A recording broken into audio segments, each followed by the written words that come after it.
Hello, welcome to Jason the Old Millennial. My name is Jason, speaking to you here in my basement in the great state of Kansas. In today's video, I am doing covering movies that I've watched recently. So this is kind of a transition from my movie gauntlet series to what I've been watching lately. Anyway, so this is kind of what I've been watching the last couple of weeks. I want to kind of give mini reviews on, touch on my opinions. And it might take me probably a couple videos to cover this, so this might be part one. So just stay tuned and see what we have in store here for Jason, the Old Millennial.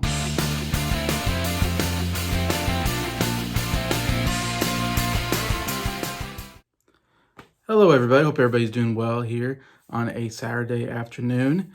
So I'm continuing or changing the series from Movie Gauntlet to what I've been watching lately. Try to cover what I've seen maybe over the last week or so. I kind of haven't done it for a little while, so I'm actually covering movies I've seen probably in the last 2 weeks or so. So some of these are a little bit older movies that I just caught on to. And anyway, so we'll see how much I can get through each video. Maybe it might take 2 videos to get through this, because I definitely have some opinions on some of these movies I have to get out. So let's start with the first movie. Is a movie called Sonic the Hedgehog 2, sequel to, of course, Sonic the Hedgehog that came out a couple years ago. It was kind of a big surprise hit, I would say. So obviously they went on to make the sequel. I think the sequel did pretty decent as well. I caught this on Amazon Prime a couple weeks ago. And I have to say, I absolutely really like the series. I was a surprise fan of the first one. Like, I didn't think I would care for it. But when I saw the first one, I was like, oh, this is real fun. It's just a really fun, silly movie with some interesting action in it. And so I was kind of looking forward to seeing the second one and see how that is. Hopefully they kind of keep it up. And I say I like it maybe just a little bit better than the first one. In fact, I think they did a very good job with the sequel. They added some new characters from the games. And I played Sonic the Hedgehog maybe a couple times in my life. I don't know a lot about Sonic the Hedgehog. He obviously doesn't have personality in the game, so they kind of make that all up. But I think they did a real good job. They have a great voice actor. Ben Schwartz is a hilarious actor who I've seen in some shows here and there, a very funny improviser. So he does a great job with the voice, and I think they did a great job of creating the character to be kind of the silly, fun character. Really makes it a fun movie in the series. And of course, we have Knuckles and Tails, which I've kind of seen them before, don't know much about them in the video games. They all have interesting designs. Anyway, so yeah, I like the new characters coming in and the travel aspect. And of course, Jim Carrey is, to me, the highlight of the movie as the first one. And it's interesting, Jim Carrey kind of making a comeback with the Sonic Hedgehog movies, playing Mr. Robotnik, who, interesting, he doesn't really resemble the character at all, the bad guy of the Sonic movies, or the Sonic video games. It's not a comedic character at all, but I think they did a good job of Jim Carrey making this his own and making it a funny character. And it's starting to look a little bit, he's bald, he's got the mustache, so he's looking a little more like Mr. Robotnik. But yeah, every scene with him in it or Sonic in it is a really fun scene. And I would say this is maybe my favorite video game movie of all time, because video games don't make for good movies. For some reason, they have not translated very well onto the big screen. And we're going to get some more like Mario and so forth. So we'll see if they can continue on making some better video game content. But yeah, really love those two characters. And yeah, it was, again, just another really fun movie. And I look forward to the third one. I'm sure they'll be making in a couple years. So yeah, that's Sonic the Hedgehog 2. Give it 3.5 stars. Solid recommend. Next movie is an interesting one. It's called The Munsters, directed by Rob Zombie, who is well known for directing horror movies. And I haven't watched any of his movies before. I know his horror movies are pretty brutal, so I definitely try to keep away from what he makes in the past. I kind of knew Rob Zombie in high school. He was like a rock singer, and I remember he had a popular song on the radio, I think about vampires or something. So he's also always enjoyed kind of the horror and singing and in movie making. I think he's also wrote the movie too, which is interesting because it's a comedy, but also obviously it's kind of a parody of the classic monster movies in a sense. And it's, of course, based on, I think, a 60s sitcom called The Munsters. This family of monsters, whatever, that live in real world with real people who, are scared of them. And I actually grew up watching this, the reruns as a kid, and I actually enjoyed it. I think I haven't watched them in a while though, but I think they're definitely, my memory of the humor is definitely very silly. It's not a clever written show. Definitely works on kind of goofiness and silliness of the concept of the idea, and it's a bit repetitive because I think they only did a couple seasons because they kind of ran out of ideas pretty quickly because they really didn't have that many ideas to go with. And I remember enjoying it as a kid, of course. And so watching this movie, The Munsters, came out on Netflix. Actually, kind of had some nostalgia for it, so I kind of enjoyed it for nostalgia reason. I still say it's not a great movie by any chance, or not a good movie. Definitely missing something. A lot of people actually just absolutely really roast this movie, and it's getting really, really terrible reviews, and it's probably considered one of the worst movies of the year. I actually didn't think it was one of the worst. I actually enjoyed it quite a bit more, I think, than everybody else. Though I will say it's still not a like great or recommendable movie necessarily, but it's pretty close. I think they're on kind of the right track. They just needed to. I really seriously just need to put more budget into it and maybe get better director, get better script writers. And maybe they could have had something a little bit better. And it's a hard show to adapt into a movie. I don't know if it's a good show to adapt today. I don't think the humor really works today as it did then. Like I said, it's very silly kind of humor. And today's TV shows have gotten so good in the writing that it's hard to bring this. And who's asking for it? I mean, maybe people that are somewhat nostalgia for it, but I don't know if there's that much nostalgia for this show. And younger viewers probably wouldn't care about the Munsters or don't know anything about the Munsters. So all they see is like, what is this show? It's just a really, watching the trailer, you think it's just a stupid, goofy, really badly done movie. Anyway, so I kind of understand that. I actually think it's, I don't think you should avoid it though. I think it's worth a watch just to see. I don't think it's as bad as everybody says it is, but yet, like I said, I think the worst part is it takes about 30 minutes to get Herman Munster into the movie, and Herman Munster is the best part. He's the funniest character in the show and the movie. And so to wait so long to get him in it was kind of boring, the first 30 minutes. And finally he comes in, and the movie gets a lot better. And I like his relationship with, I forget the name of the other actor, the wife that quite like I said, it's Munster's basically Frankenstein. His wife is basically Bride of Frankenstein. The father is Dracula. So and she has a brother that's the Wolfman. So they're obviously playing off of all the classic monster tropes. But yeah, the movie definitely gets better at that point. They do the honeymoon, they get kind of relationship honeymoon. And then I think the third act is actually the best part of the movie, where they move to like Hollywood and they're amongst real people. And actually, I thought there was actually a really clever gag towards the end where it's Halloween, so they think everybody is monsters like them. And then the next day they find out that no, everybody's a regular human being, and that was just Halloween. Everybody's dressing up. And so they're kind of disappointed. And in fact, they're like, to the monsters, regular human beings are like freaks. And they're kind of scared of the regular human beings because like they're just freaks. While it's the opposite, regular human beings find them to be monsters and are scared of them. So that's actually a funny concept. I think they do a good job with that.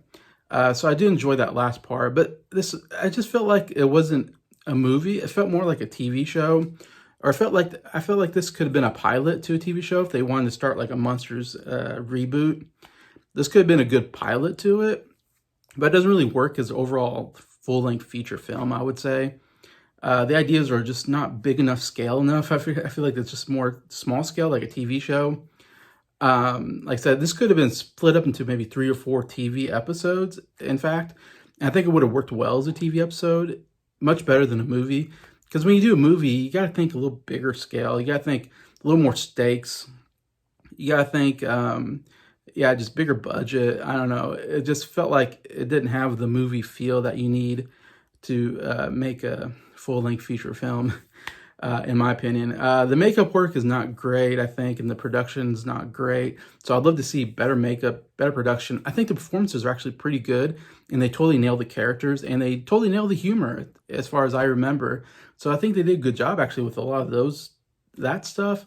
But just other areas, I feel like, and Rob Zombie, I don't know if he's really that good of a director. Again, I think if better director, better script writers, better cinematographer, they just get a little bit better in all those areas. You maybe have something here with the Munsters, but It's a nice try, but not quite there. I'd give it 2.5 stars. A light not recommend.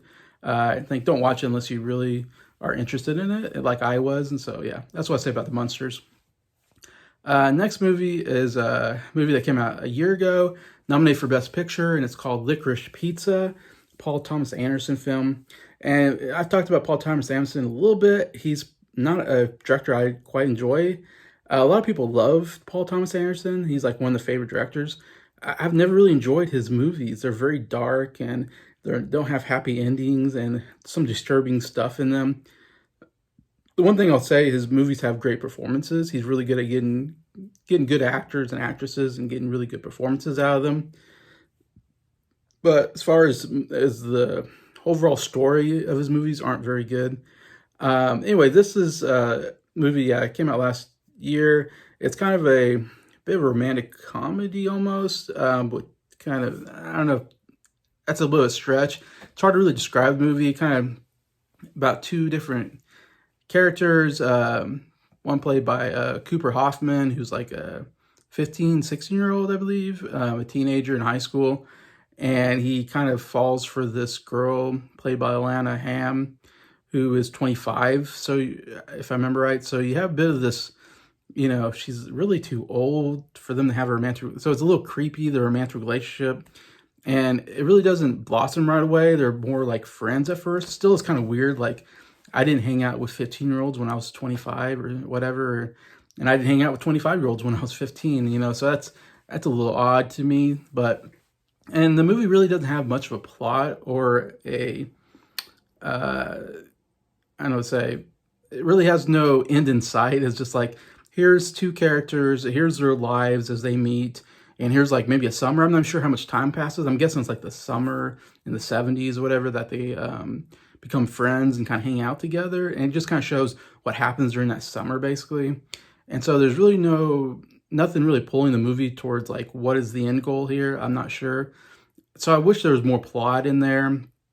I wish there was more going on in the movie to make me kind of go, okay, where are we going with this? Like, I was the whole time like, okay, like here's a scene and then here's another scene, but there's really no connections between scenes. It's just like, here's a slice of life, I guess, of these two characters. So in that point, like, it was not really grabbing me as an audience member. I will say I do like Cooper Hoffman and Alana Hamm. I thought were good in the performances, and it was both their first movies. Of course, Cooper Hoffman's dad was Philip Seymour Hoffman, a great actor who passed away some time ago. So it's cool to see Cooper, his son, doing a movie like this. And he's not really, like I said, first movie, he's not really, does a lot of acting, but he does a good job in this movie. So I'm like, wow, that's pretty good. It's usually hard to do that good on your first movie. So I actually quite enjoyed him. Alana Hamm, again, she's like a singer. She has like, her and her sisters have a group, I believe. And this is the first movie for her, and I thought she did a pretty good job here. Her character is a little sometimes unlikable, but she kind of comes around towards the end, and I kind of enjoy her a little bit more. And I kind of enjoyed their relationship during the movie. And again, I'm like not sure, like, should they get a romantic relationship? Their age, there's a little bit of an age gap there. It feels like I don't think I should pull for this relationship. So, but overall, it wasn't terrible. I think it's the best one I've seen out of Paul Thomas Anderson, where I was like kind of enjoying the characters. I think it's supposed to be a comedy, but I didn't really laugh that much in it. There were some comedic moments in it that was interesting. A lot of actors making cameos, like Bradley Cooper and Sean Penn, kind of come in and out of the movie. We're like, like I was expecting him to come in for a short period of time, then leave. So it definitely gets some interesting performances there. And yeah, so overall, I was kind of like meh on the movie. Like, didn't love it, didn't hate it. Kind of in the middle. I'd give it 2.5 out of 5 stars. Just a light not recommend. There's not enough there to make me go, yeah, you have to see this movie. But it's still not a terrible movie. So that's a compliment to Paul Thomas Anderson for me. So that's Licorice Pizza. Another kind of movie, I don't know what to call it, I wanted to touch on because it was kind of one that was talked about a lot on Disney Plus, and it's called Werewolf by Night. I don't know if I can call it a movie because it's only 50 minutes long, basically. So it's almost like a long TV episode. So it's like, I don't know if I declare it a movie, because the movie to me seems it has to be an hour and 20 minutes or hour 30 minutes to really be a full-length feature. Anyway, so this was an interesting, of course, this is kind of hyped up quite a bit. People were very interested in it. Definitely for, the Halloween themed kind of movie. As you can tell by the title, it deals with kind of monster hunting, and then one guy happens to be a werewolf, you find out in the movie. Um, and it's a bit play on the classic, horror movies. It's black and white. It's not scary. It's Disney Plus. I say it wasn't. It's not necessarily scary though. It is a little more violent than I expected out of Disney Plus.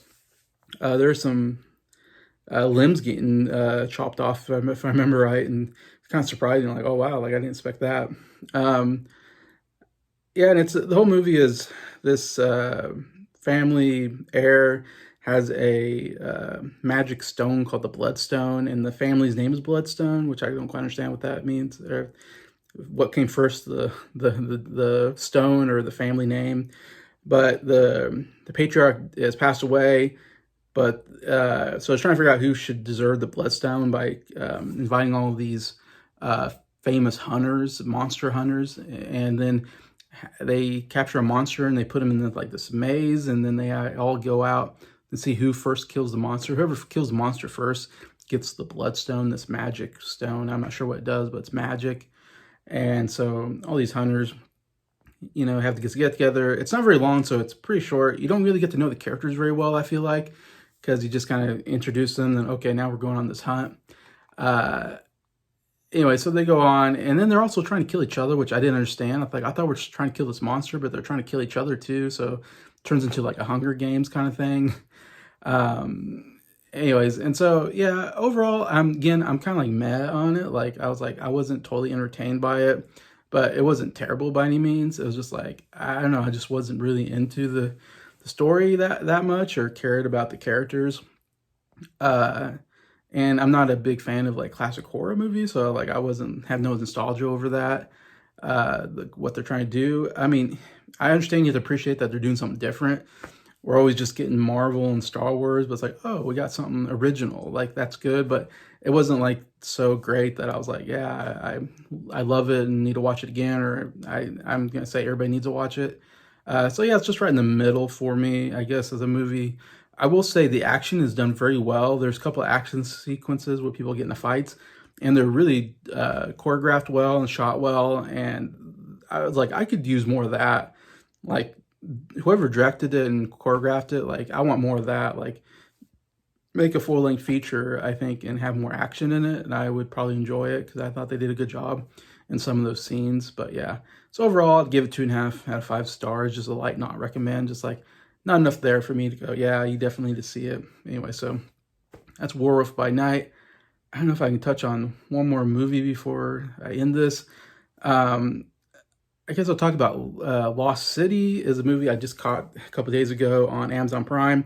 It's a Sandra Bullock, Channing Tatum kind of romantic comedy where they're in a jungle, and there's Daniel Radcliffe's a bad guy, and he's trying to get Sandra Bullock is a romance novelist, and Channing Tatum is like a romance novelist model like Fabio, and so they're in a jungle, and Daniel Radcliffe is trying to go after some kind of treasure that he thinks she knows where to go because she wrote a book that has to deal with something to deal with the treasure.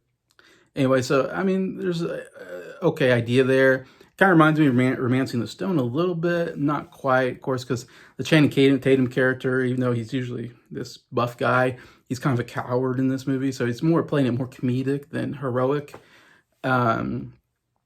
Anyway, so it's kind of this adventure movie where they're being chased in the jungle and all this. Overall, it was not impressed by it.